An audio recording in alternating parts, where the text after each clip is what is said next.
71-এ যারা জামাত ইসলামী ছিল বর্তমানে তারা জামাত ইসলামে নাই, আছে স্যার, অনেকে আছে একজনও নাই। আপনি নাম বলেন, স্যার। যে মানে যারা এখন ওটা নাম বলেন, আপনি নাম বলেন, একটা নাম বলেন যে এই নেতাটা। এই যে যাকে এই যে সদ্য 5 আগস্টের পরে যিনি ছাড়া পেয়েছেন, তিনি 71 সালে নেতা ছিলেন, আমার মনে হয়, আজহারুল ইসলাম। হ্যাঁ, আমার মনে হয় এই ধরনের কোন নেতা আমি জানি না। আপনাকে এটা বলতে চাই, যেহেতু আপনি কথাটা উঠেছেন, এটা স্পষ্টভাবে বলা উচিত।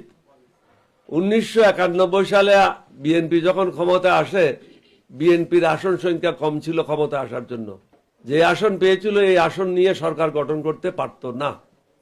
জামাত ইসলামের সাহায্য নিয়ে তখন সরকার গঠন হয়েছিল। তখন তো জামাত ইসলামের গায়ে গন্ধ ছিল না। আপনি কথা শুনে নেন, কথা শুনে নেন, সব উত্তর দিয়ে দেব। তখন তো জামাত ইসলামের গায়ে কোনো গন্ধ ছিল না।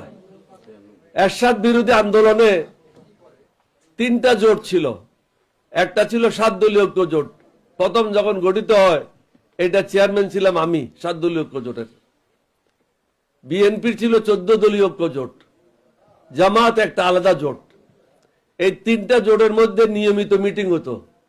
3টা জোটে একসাথে মিলে এরশাদের বিরুদ্ধে আমরা আন্দোলন করেছি। তখন তো জামাতের গায়ের থেকে কোনো গন্ধ বাইরে নেই।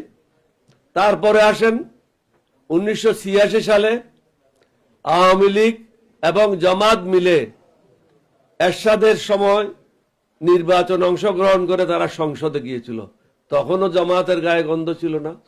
91 সালে বিএনপি যখন সরকার গঠন করলো, তারা তখন পাক পবিত্র হয়ে গেল।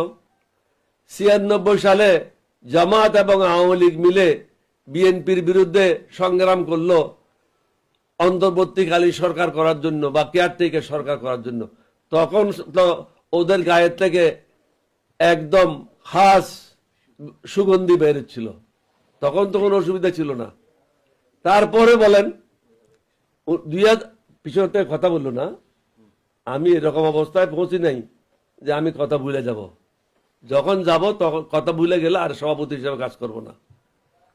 এখন আসেন 2001 সালে, এই যে রিদওয়ান আহমদ চলে গেল, রিদওয়ান আহমদের সাথে তো নিজামী সাহেব মন্ত্রী ছিল, মোজাহির সাহেব মন্ত্রী ছিল। তাদের বিরুদ্ধে কোনো দুর্নীতির অভিযোগ নাই। 18 বছর এক নাগারে বিএনপির সাথে তারা কাজ করেছে। 2018 সালে জামাতে দানের শীষ নিয়ে নির্বাচন করেছে।